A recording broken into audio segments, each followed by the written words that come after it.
Hey everybody, welcome to another episode of the podcast. I'm your host, Brian Keane, best-selling author of the book, The Fitness Mindset and Rewire Your Mindset, here to help you by deconstructing expert guests on all things health, fitness and mindset. Today's guest is Glenn Livingston Ph.D, where we talk about food addiction, overeating and how to never binge again. Glenn is the author of the book with the same name, which has over 12,000 reviews on Amazon UK and even more on Amazon.com. And his book has helped, and his research has helped support so many people when it comes to helping their overeating, their stress eating, and their binge eating. In today's episode, we talk about Glenn's personal history with his weight and what led him down the path of studying binge eating, the different types of binges based on your cravings, so chocolate binging versus craving salty foods versus other types of cravings, and where some of the reasons and some of the triggers that are potentially conditioning you and the behavior that leads to eating certain foods at certain times. We also talk about practical tips and techniques to hijack your reptilian brain when you get cravings, and Glenn's 4 categories of rules when it comes to food. So the always category, nevers, conditionals, and unrestricted. So this is a really interesting conversation. Glenn has some approaches that I haven't previously talked about on the podcast that work against some of the techniques that I will generally offer. And I think having different tools in your arsenal and different tools in your toolkit is always very useful. Things like, separating food into good and bad categories, something I'll talk about a lot on the podcast, where Glenn will talk about making rules for yourself on what foods you can always have, what foods you can never have, and the conditions and the unrestricted foods that you apply or use in your everyday life so that you get what food freedom means to you. So very interesting conversation. I hope you enjoy listening as much as I enjoyed recording. So without further ado, here is today's episode with Glenn Livingston on food addiction, overeating, and how to never binge again. Enjoy.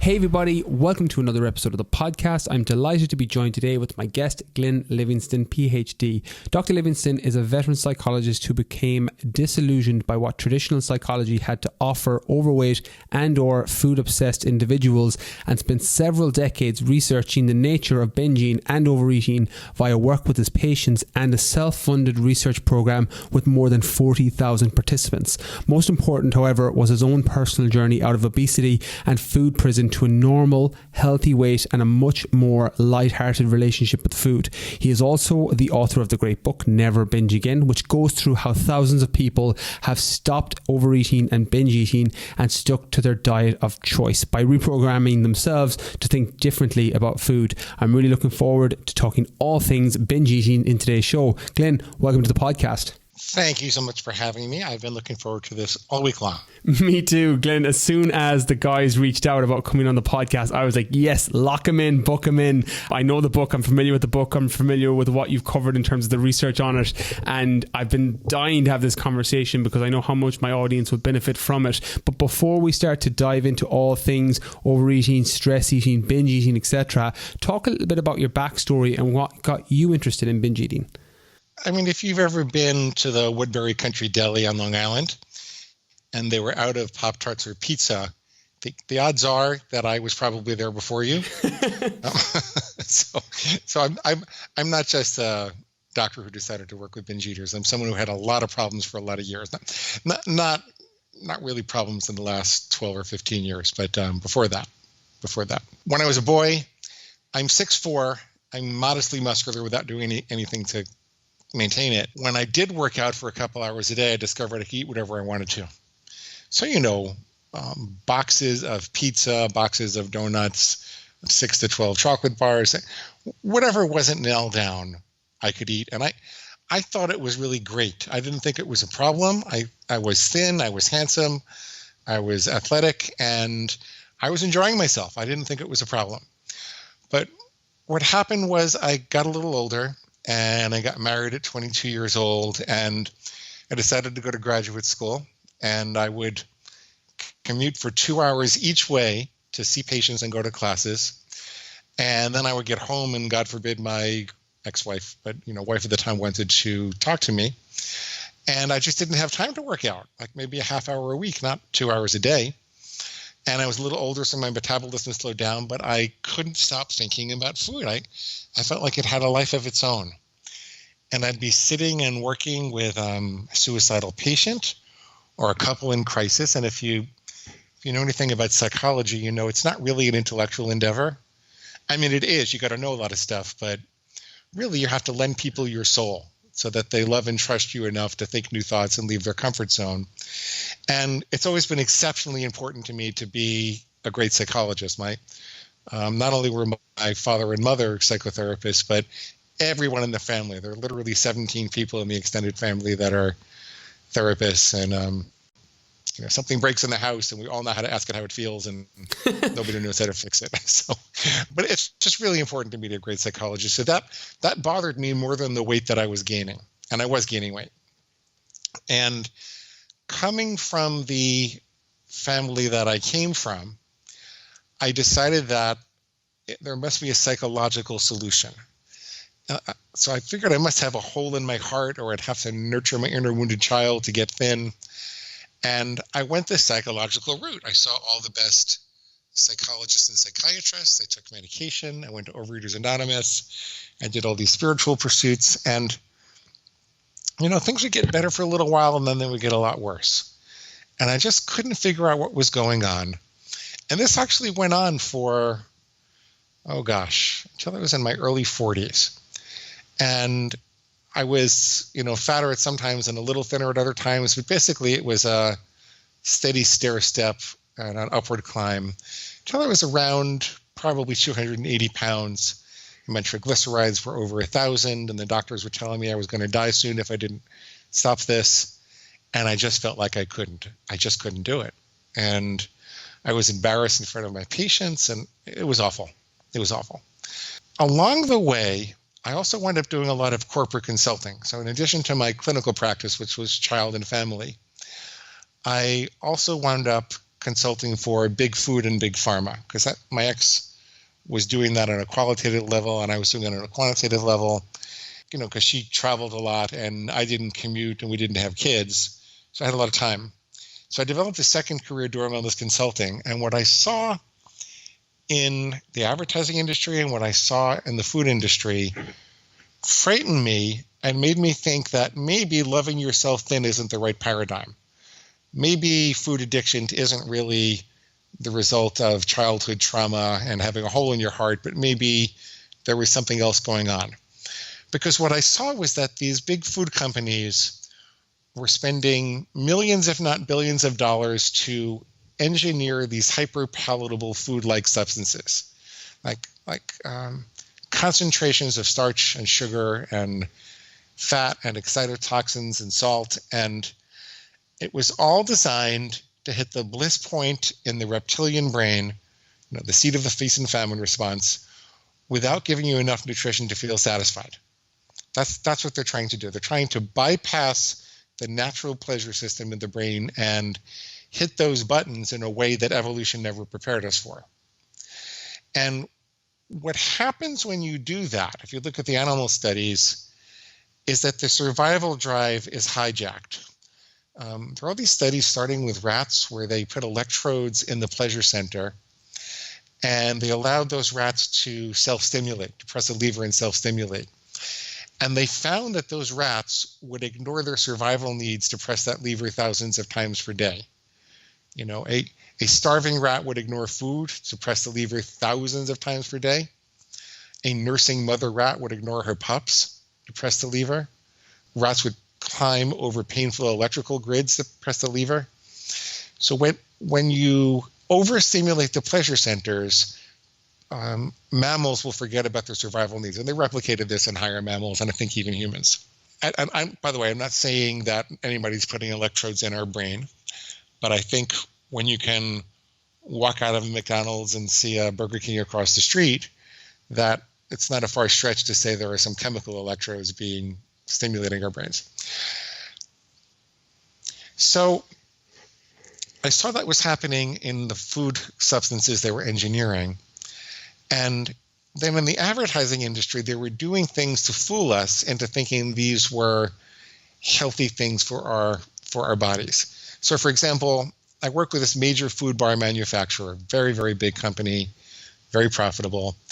And the VP of the company, who happened to be a friend of mine from high school, he pulled me aside as he was leaving the company. He said, "I have to tell you what our most profitable insight was."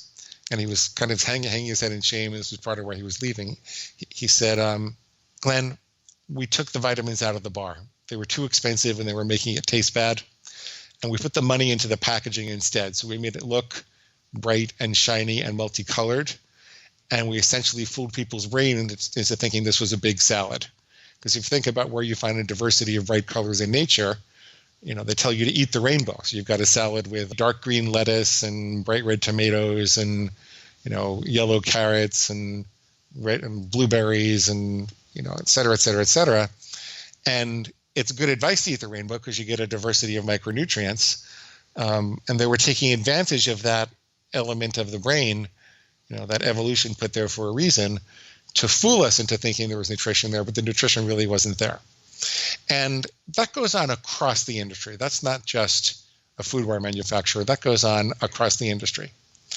And so here are these two really powerful forces that have nothing to do with the fact that my mama didn't love me enough, or I was in a bad marriage, or I was lonely or brokenhearted.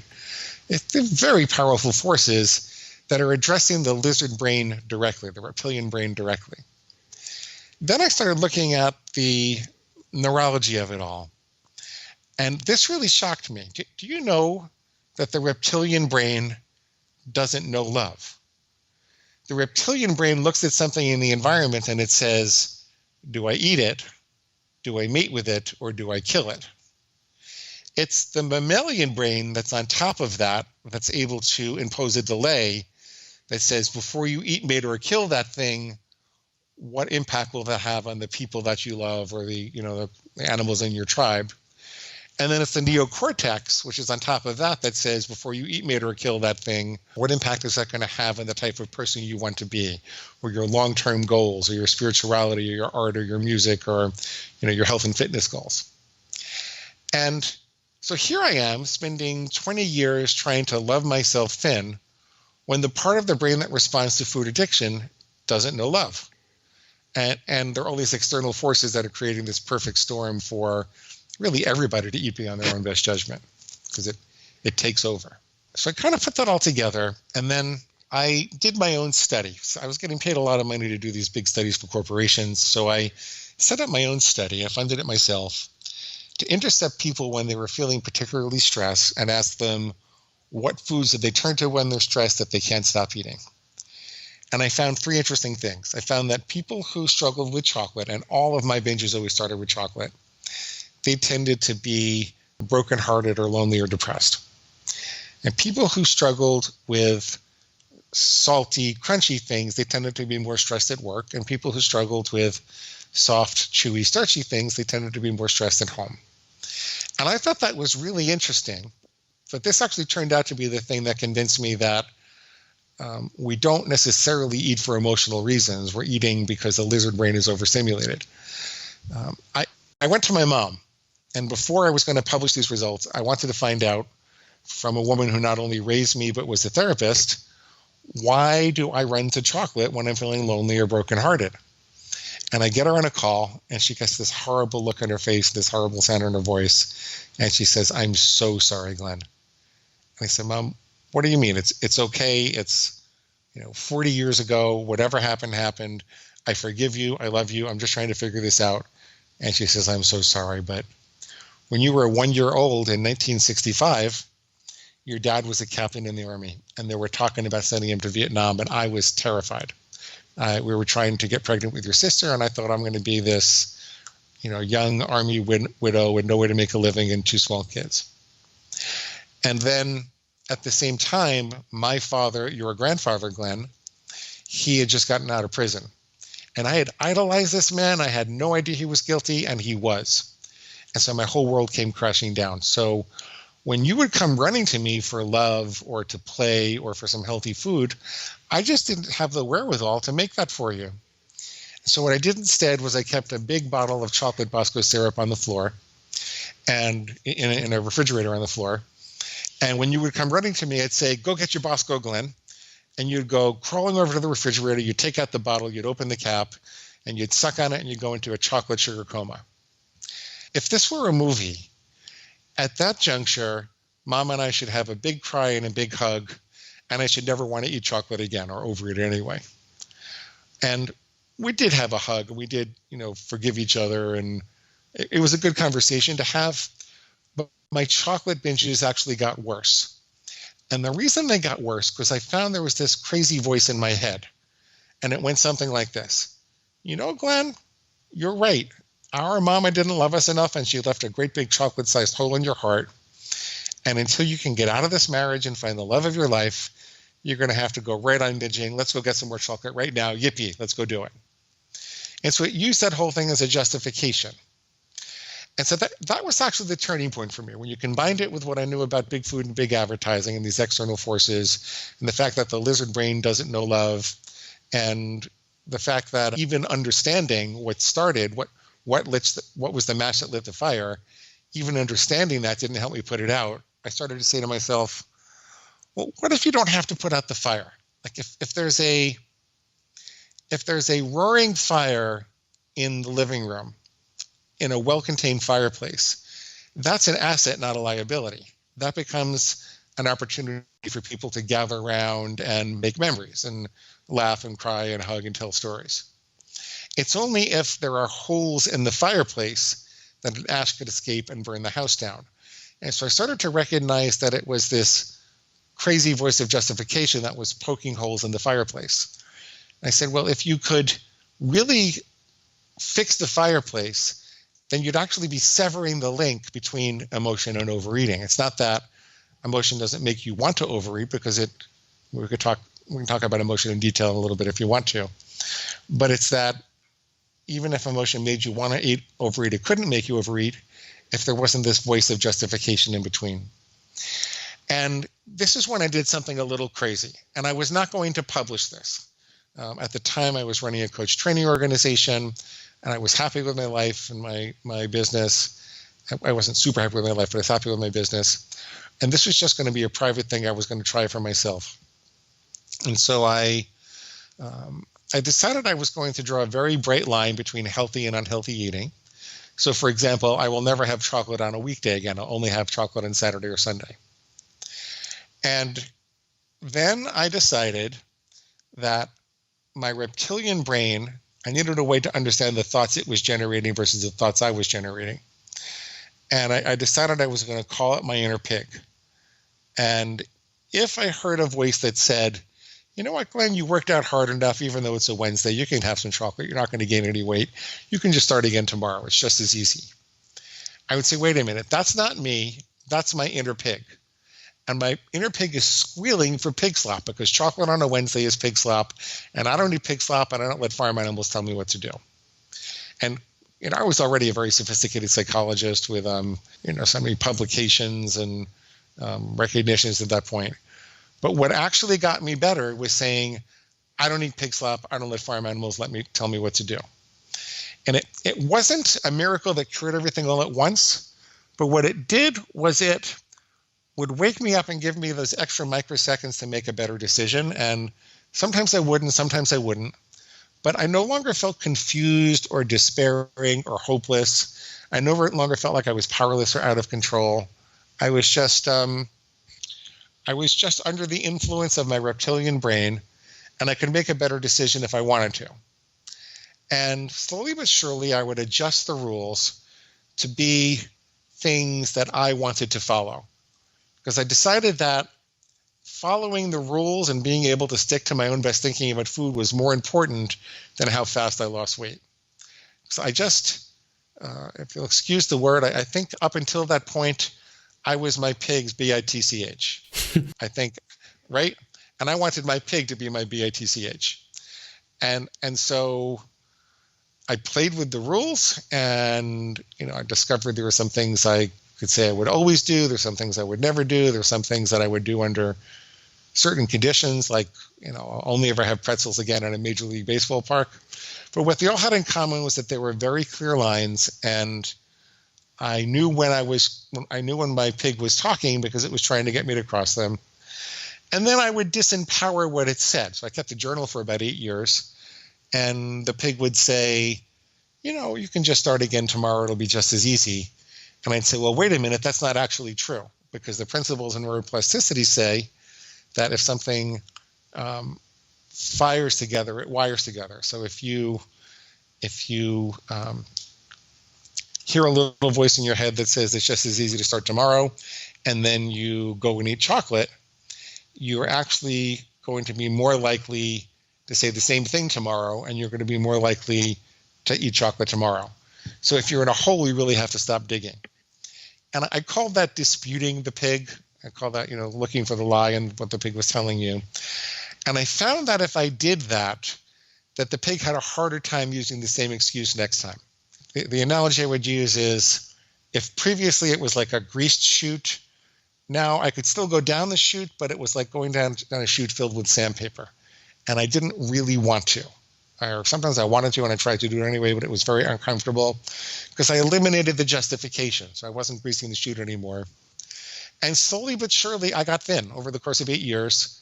I kept a long journal of, dozens of things my pig would say and why it was wrong. And then in 2015, as I was getting divorced, I was a minor partner in a publishing company. And the CEO said to me, Glenn, we need to write a book so we could attract better authors, because our current authors won't let us do the kind of marketing we need to do. We need to prove we know what we're doing.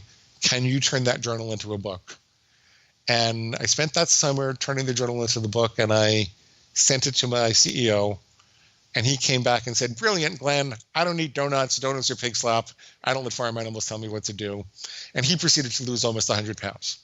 And along the way, we published it, and we took the long road. We did everything right. And now we have 1 million readers and more reviews than the Da Vinci Code. And if I go to a bookstore, people don't quite recognize me by name, but sometimes they'll come up to me and point to me and they'll go, pig guy. Which is exactly what you want to happen on a first date. 100%. I think I've been called significantly worse. So I know the feeling. I'm very curious, Glenn, because you mentioned there, said the 4 categories of rules. So the always, the nevers, the conditionals, the unrestricted.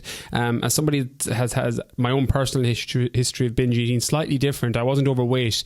It was more from, I was a competitive bodybuilder. I would do a lot of stuff as a fitness model, and I would go on massive binge restrict cycles where I would eat super clean for 6, 7, 8 weeks, and then I would just binge on ice cream and chocolate for several weeks after, and I'd look like 2 different people based on the time of the month that you saw me.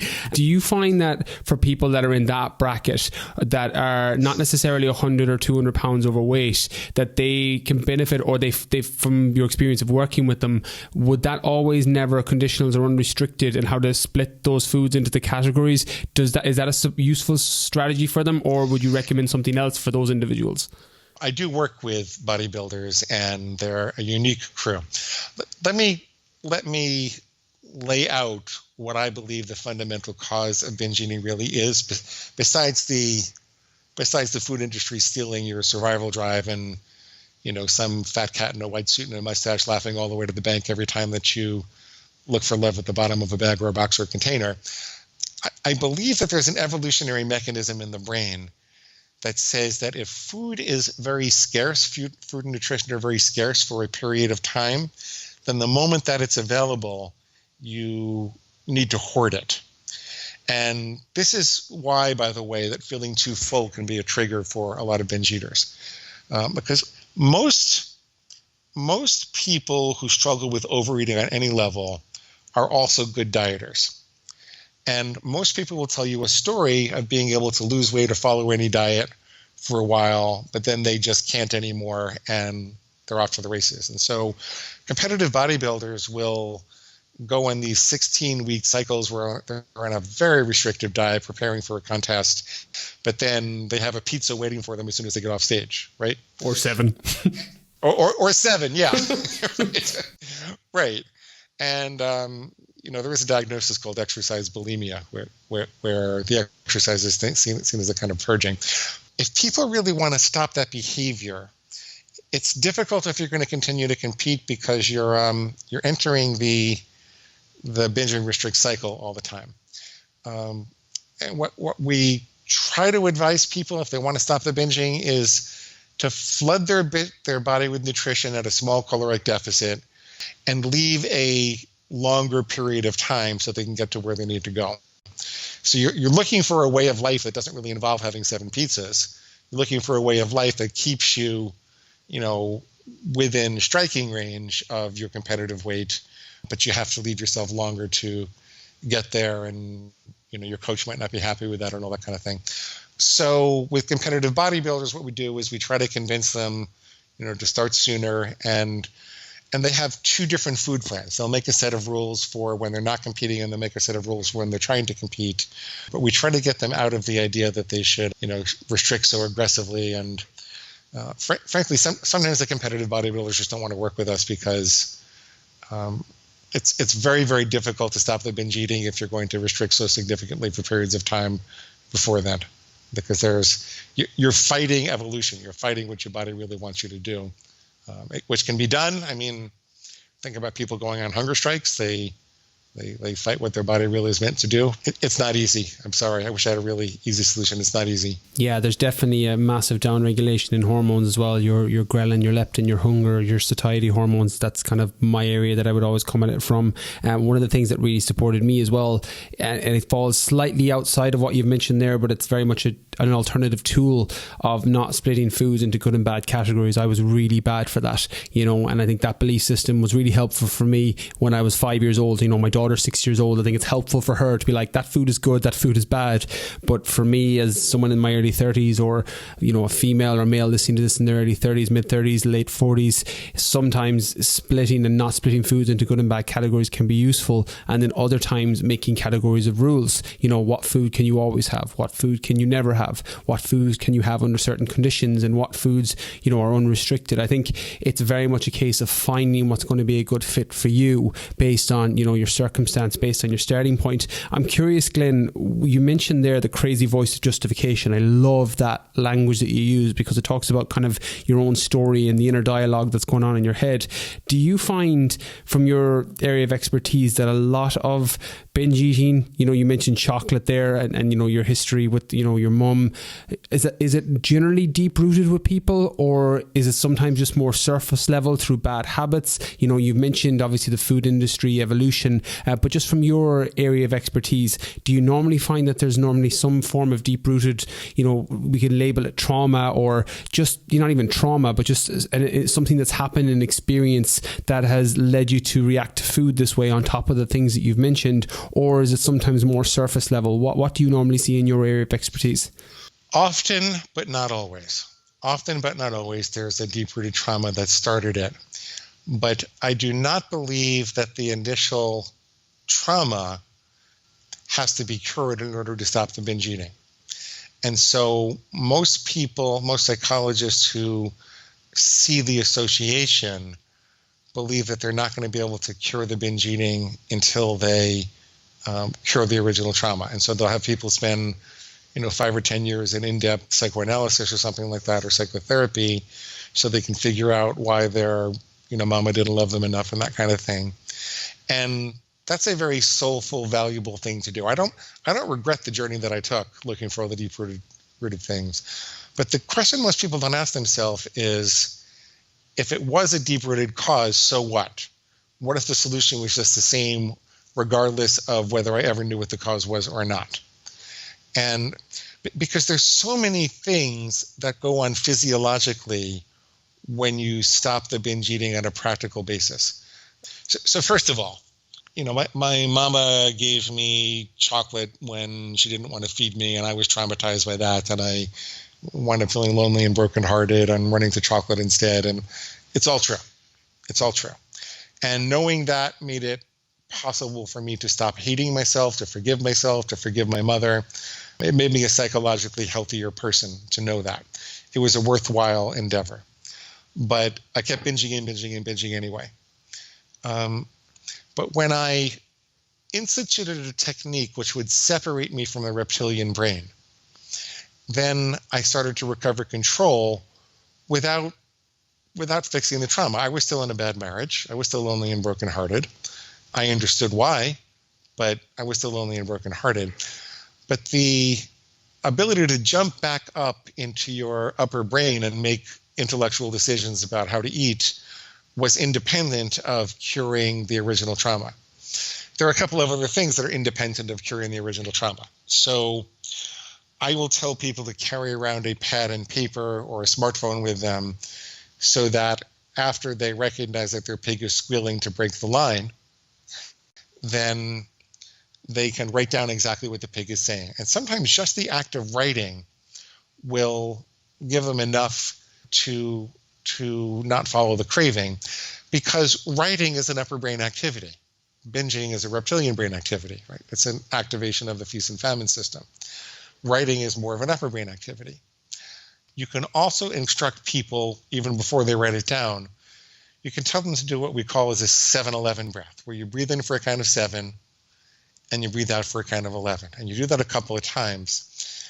The reason that helps is that it moves you back into the parasympathetic nervous system, or the part of you that wants to engage in resting and digesting. And that's when you can think more rationally and make plans for the future and kind of jump back up into your upper brain. Because, if a tiger was chasing you, wouldn't have time to breathe out for longer than you were breathing in. So there's some very, very practical things you can do to interfere with the process of binge eating, even though you don't fix the original association. And I found that when you really emphasize those types of practicalities, then people will say, well, then they go back to therapy and the feelings are more prominent because they're not binge eating.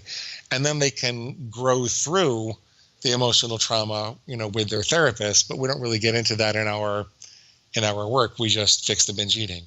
Sometimes it's deep-rooted. More often than not, it is deep-rooted. Sometimes it's not. Sometimes it's just that people started competitive bodybuilding in their 20s, and they started in these, feast and famine cycles, binge and restrict. And then, the lizard brain woke up and discovered that there were these incredible highs available. By the way, people will say they're overeating to escape from trauma or to escape from food, but that ignores the fact that they're not just numbing out, they're actually eating to get high with food, because these, we didn't have chocolate bars in the savannah. We didn't have pizza in the savannah as we were evolving.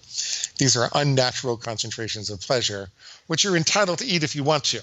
Like, I'm not saying it's always bad or it's going to keep you out of heaven, but you have to know that part of what you're doing is getting high with food. Find that by switching that paradigm, people are less likely to want to overeat, because now they don't think they're just comforting themselves. I also tell people, have you ever gone to the dentist and the dentist was out of Novocaine to numb you out? So he said, that's okay, I'm just going to inject you with Doritos.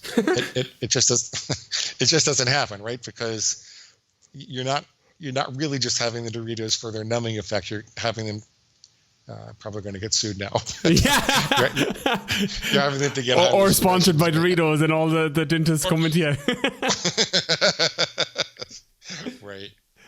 I think that's so useful and so helpful and so beneficial for people, because what I'm hearing you say, Glenn, is awareness around it is so important. The technique to hijack your reptilian brain and what that would look like, and understanding that there's so many things going on. And I think definitely, as somebody who, has been to therapy on different areas and has worked through a lot of kind of journaling myself through other areas of my life, sometimes you don't have to dive head into the trauma in order to get the results and fix the problem. And I think it's very important for people to understand that when it comes to food, because we can definitely be led down the Pandora's box of, you have trauma, you've had a traumatic childhood, you can make the justifications and not realize that, well, actually, yes, it can be beneficial to go into that and look into it. And if you need therapy and you need that support, by all means, go for it.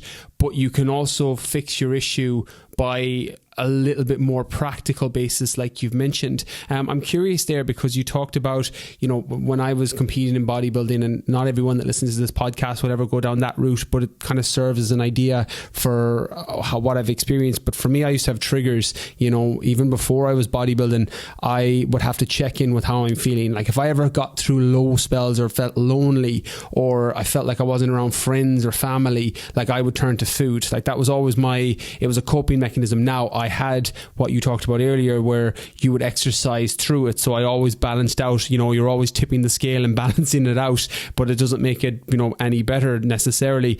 But do you think it's important for people to identify their triggers when it comes to binge eating?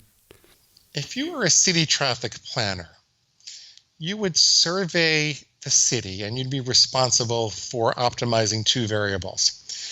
You'd be optimizing the free flow of traffic so that commerce could take place and people could go see their families. And you'd be optimizing for safety as well. And in order to do that, you'd have to survey every intersection and figure out where the dangerous intersections were, so you could put in a traffic light or a stop sign or a yield sign, or some of them nothing at all, right? So like in New York City, they put a stoplight at every corner because there are 11 million people trying to get around, and without those, nobody would get anywhere. There'd be gridlock and accidents and death. So what I tell people, it's like you're designing your own little eco city, and you want to identify your dangerous intersections. You want to maximize your food freedom, because we fought wars in this country to accomplish our freedom or to win our freedom. And I don't want to take any more of that away from you than we have to. But when you found those dangerous intersections, you would put the right level of control in there and you would be alert. So let's say I know that I tend to binge on chocolate. I tend to binge in restaurants, and I have some trouble with family situations. So I would want to write a set of rules that define the role that chocolate would play in my life. I would want to write a set of rules for how I would behave in social situations, and I want to write a set of rules that would define how I behaved in a restaurant. And sometimes that might involve loosening up in the difficult situations. So let's say on an everyday basis, I decided that I don't want to have bread. So I write a rule that says I'll never have bread again. And that's my bullseye. But if you think of an archery target, there are also rungs around the bullseye. So my second rung might be, unless I'm in a restaurant when I may have 2 slices of bread without butter, right? And so I know that the restaurant situation is difficult, so I've made decisions beforehand. The importance of making your decisions beforehand for your trigger situations is that willpower is the ability to make good decisions. And there's only so much of it we have every day. It's not like a black and white thing. It's more like gas in the tank, and it's worn down by decision making. So if I know that I can have 2 pieces of bread in a restaurant, then I don't have to deal with the temptation of eating more bread or putting the olive oil on or anything like that. I know exactly what it is. It's a little bit looser than I would aim for when I'm at home. But by having understood that trigger situation, I can plan for and delineate it and eliminate the need for willpower when I'm in that situation. So I think it's very important to identify your triggers and have a plan for how to deal with them. As a matter of fact, my second book was called 45 Binge Trigger Busters, where we talk about very specific binge triggers and how to overcome them. So I guess my short answer is yes, it's important to identify that and plan for them. And what I'm hearing you say there, which I think is really useful for people, is you have your rules, but the extent at which your rules fall or the length in which they go is very much down to you as a person. Like one of my languages that I'll use myself personally and my clients is when you're not splitting those foods into good and bad categories. I'm like, if you want to have a chocolate bar, but don't have 10 of them. If you want to have some ice cream, have a scoop or 2, but don't have, the full tub. And you're putting those rules, and they will vary based on your starting point, your history of food for those listening. And it's very much a case of have the rules, because if you don't, it's too easy to fall outside of it. And I think that analogy of the city is so useful. You mentioned there, and what I'm hearing you say, Glenn, over and over again, is there's a lot of self-reflection with this in terms of identifying triggers, in terms of, realizing what's going on in the wider world with the food industry and evolution. And you talked yourself about journaling for 8 years. When it comes to overeating in particular, then, what's a question that you wish people asked more in terms of pulling it back inwards to themselves when it comes to overeating? Because I think when it's binge eating, for me, a helpful one was what was my triggers, and I think you explored that so well for us in terms of a visualization and how that would look. When it comes to overeating in general, then, what's a question that people don't ask themselves enough that would benefit them? If there were one simple rule that I could make that would make a big difference and give me a lot of bang for the buck, what would that be? Most people, because they're used to the binge and restrict cycle, they set the bar too high for themselves when they want to lose weight. And so they think of themselves as going, quote unquote, on a diet. And we've talked about why that's not usually sustainable. But the people that I've had the most success with, they start with one simple rule. And it's something that they could and would do that would make a big difference, but it's not too burdensome. Like I knew this truck driver who lost 150 pounds. He used to, he still does, eat fast food for three meals a day because he's on the road. And he said that his simple rule was that he's just not going to go back for seconds. That's it. He's not going to stop eating fast food. He's going to get all the things that he loves. He's just never going to go back for seconds. And that gave him some momentum. It made him feel like he was able to beat his pig, like he had some control. It gave him some self-esteem. And he did add a couple of rules after that later on. But people start with one simple rule. Sometimes it's just a rule to support mindfulness. Sometimes it's something like I'll always put my fork down between bites, or I'll always take a picture of my food before I eat it. Just something that inserts a pause and gives people a chance to think about whether they want to do that or not. And then, when you're talking about good food categories and bad food categories, I like people to use a minimum of rules if they can, so that they're able to feel satisfaction with their food overall. However, there are some things where it's easier to have none than some. I've had a lot of clients, and also for me personally with chocolate, I tried 48 ways to Sunday to figure out a rule that would allow me to have a little bit of chocolate, and I just couldn't do it. It didn't matter what I did.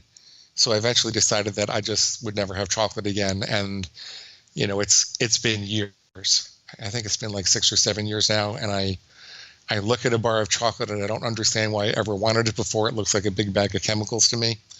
And if I'd known 20 years ago that life was going to be so much easier by just giving it up, I probably would have just given it up then. So I think that people have to be willing to say that sometimes none is easier than some.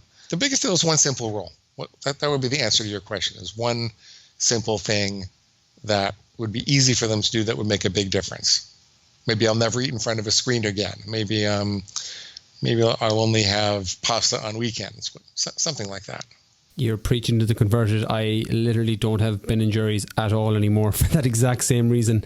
I used to get the scoop at the cinema when I'd go to see a movie, and I would go back and I'd miss half the movie because I'd keep going back for more, and then I'd normally pick up a tub on the way home because I'd kind of open those floodgates. So for that particular food, I just don't have any. There's other foods I've got better willpower with, and I think it's so useful for people to identify what that food is and then make the decision. You mentioned there, Glenn, that if you had known that years ago, that you'd look at chocolate now and just see a bar of chemicals, or completely flipped your mindset on it. Is there anything else that you know now that you wish you had known back then? When you're aiming for the bullseye, you want to aim with the energy of perfectionism.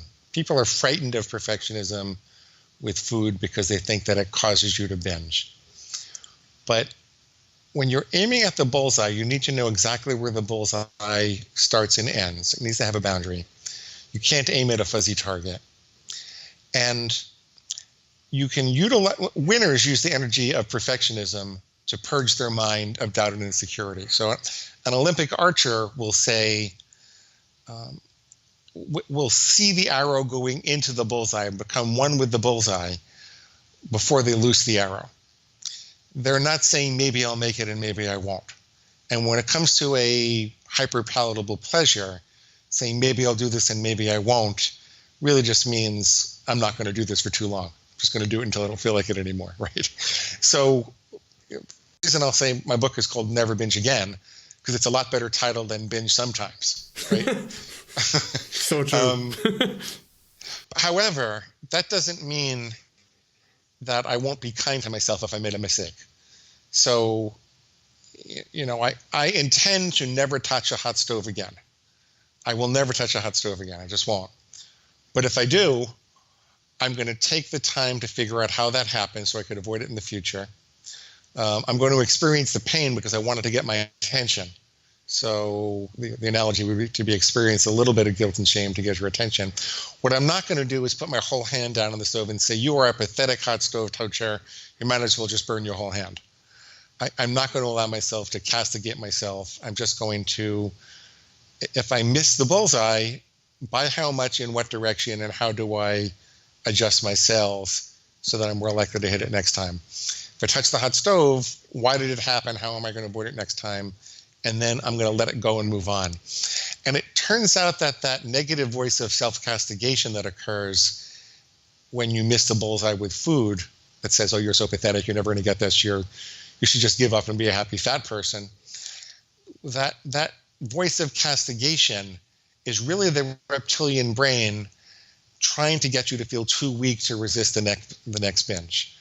And when you recognize that, it's a piercing insight that allows you to recalibrate yourself and collect evidence of success. Maybe I had 5 cupcakes instead of 15. Maybe I stopped binging after an hour instead of 5 hours. How did I do that?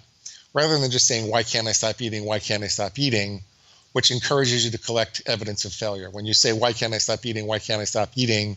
The question itself says, okay, brain, go find evidence that I can't stop eating.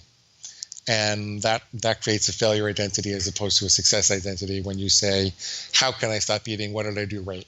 That's super powerful in terms of the identity, the failure identity versus the success identity. I know myself, I've been down this rabbit hole myself and with people I've worked with, that self-castigation where you, or the language you'll use is that you're a bad person. You know, you'll put your hand on the stove, to keep that analogy, and you're self-castigating yourself for making a mistake. And I think something that helps a lot of people is you see that failure as feedback, like you said, Glenn, that you learn from it. You know, there's just enough pain there that's going to give you feedback on learning going forward, and associating the guilt and the shame with it is something that you're going to have to, you know, journal through or work through with a therapist, or, you know, reading your book and consuming your content and educating yourself around that, I think is really, really important for people to understand.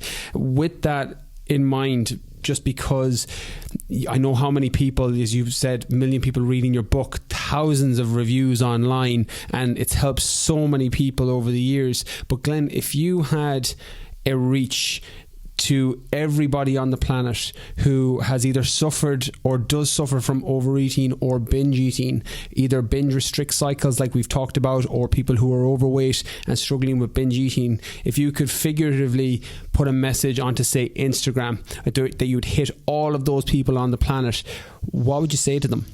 It's much easier than you think to stop. It's not as complicated as most of my colleagues make it out to seem. You don't have to have a spiritual insight. You don't have to contemplate your navel. You don't have to go through 5 years of psychotherapy. Pick a target. Separate the thoughts that suggest you can hit the target from the thoughts that suggest you can't hit the target. Dispute the thoughts that suggest that you can't, and watch yourself build the discipline. You can do it. It's a lot simpler than you think. The other thing I want to tell everybody is get as much of the processed crap out of your diet as you can. To stop overeating really involves not just installing these Nazi-like police rules, but nourishing your body.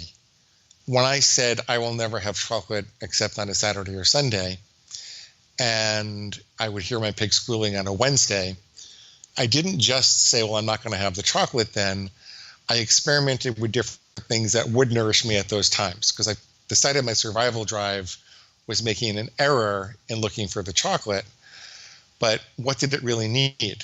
And what I discovered was that in the case of chocolate, I usually needed some energy, which I could get from fruit or chlorophyll, maybe some minerals, which I could get from kale juice or celery juice. And I started making these different types of smoothies, and banana, kale, and celery smoothies seem to eliminate the chocolate craving for me.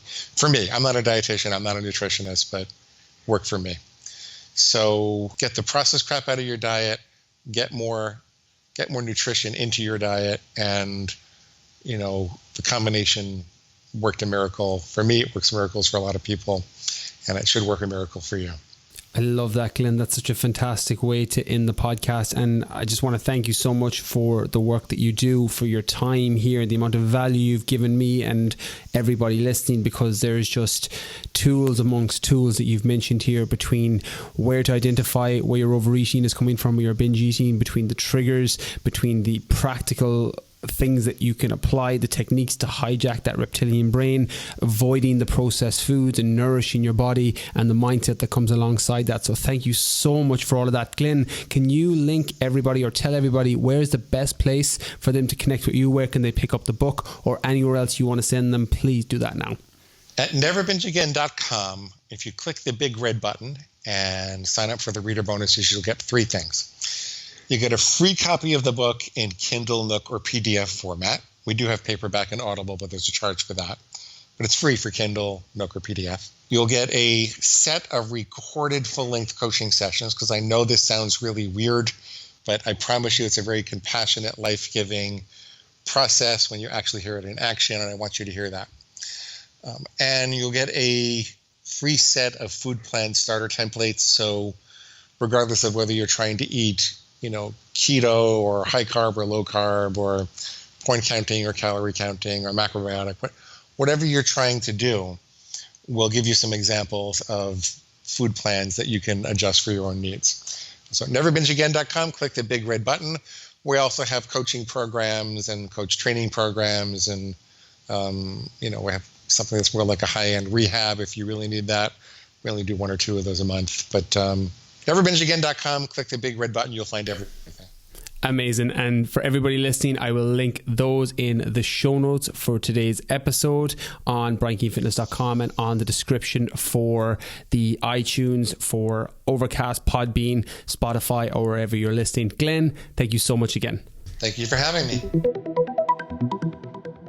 There you have it, Glenn Livingston on food addiction, overeating, and how to never binge again. Hopefully you got a lot of new tools and resources that may be applicable to you moving forward. One of the things I try and do with this podcast is bring on lots of different experts in different diets, different nutritional protocols, or in the case of Glenn, a psychologist who will offer new approaches to potentially help with your binge eating. So using tools as you need them. Take the things from today's episodes that are the most applicable for you, the things that jumped out the most at you, and apply them and see if they're going to be a good fit to helping you deal with either your overeating, your stress eating, or your binge eating. So I hope you enjoyed today's episode. As always, if you did, be sure to let me know on Instagram. And if you want to get my top 3 takeaways, be sure to head over to briankeenfitness.com and subscribe to my weekly newsletter. Every Thursday at lunchtime, I send out my newsletter, which will have my top 3 takeaways from that week's podcast. So in this week's episode, I will be thinking about and writing up what I got and my top takeaways from today's episode with Glenn Livingston Ph.D. on food addiction, overeating, and how to never binge again. So head over to briankeenfitness.com. On the homepage, pop in your email, and you will subscribe to my weekly newsletter that goes out every single Thursday. That's all from this week's episode. Get you all next Monday.